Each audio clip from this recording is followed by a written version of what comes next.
Steamer po. Steamer. So, high pressure na steamer. So, maganda siya pang disinfect.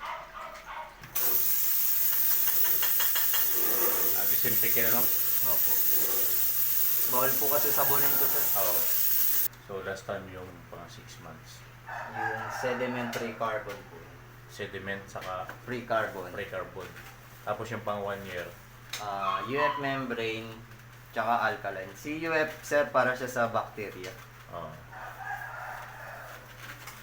Kaya importanteng ano siya, sir, na may maintain kahit saan ka. Compared sa dati. O, nag-iiba yung parang Nag-iibang lasa. Saka yung nag-overheat na yung ano, filter. So, bali agwahon to, agwahon. So, alkaline water. 20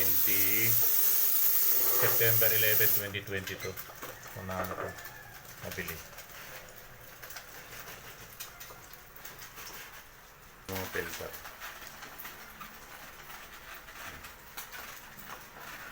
Hindi kasama yung kaserula. Filter lang. Dami filter.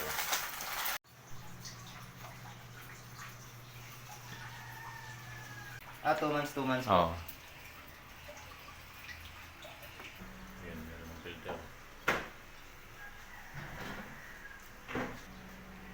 Sediment pala yun. Sediment po. Sediment. Para siya sa buhangin, tsaka kalawang po. Tapos ito naman, Post-carbon para po sa amoy tsaka lasa ng tubig. yan. Tapos ito, Si UF membrane, antibacterial po. bacterial. Tapos itong sa Free carbon, siya po yung nagre-rese ng chlorine ng tubig. chlorine ng tubig. So, lahat dala. Kaya hindi mo malalasahan yung chlorine ng tubig. Kasi kung walang ganyan, so malalasahan talaga yung chlorine, no? Opo. Parang natural na nawasan. Dahil ka sa nawasa. Eh, maliit naman na yan.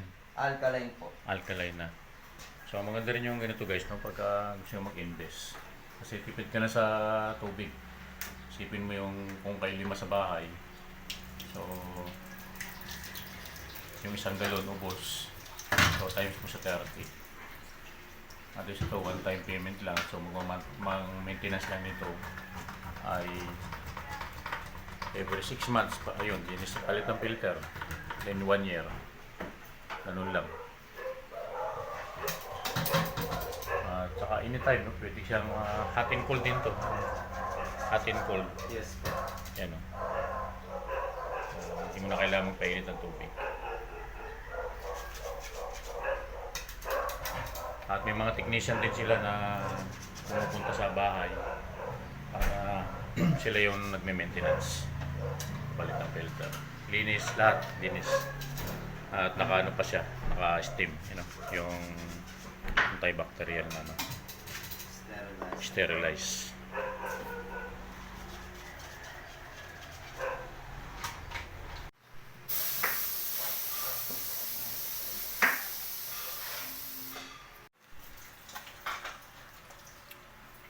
Yun, tapos na. Bago na ulit. Yan. After nyo, tichikin yung mga filter, yung mga connection. Baka Pinupuno may ko lang sa leaking.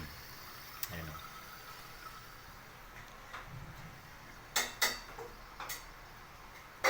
Tapos may 2 wire lang dito sa hot and cold natin. Indication.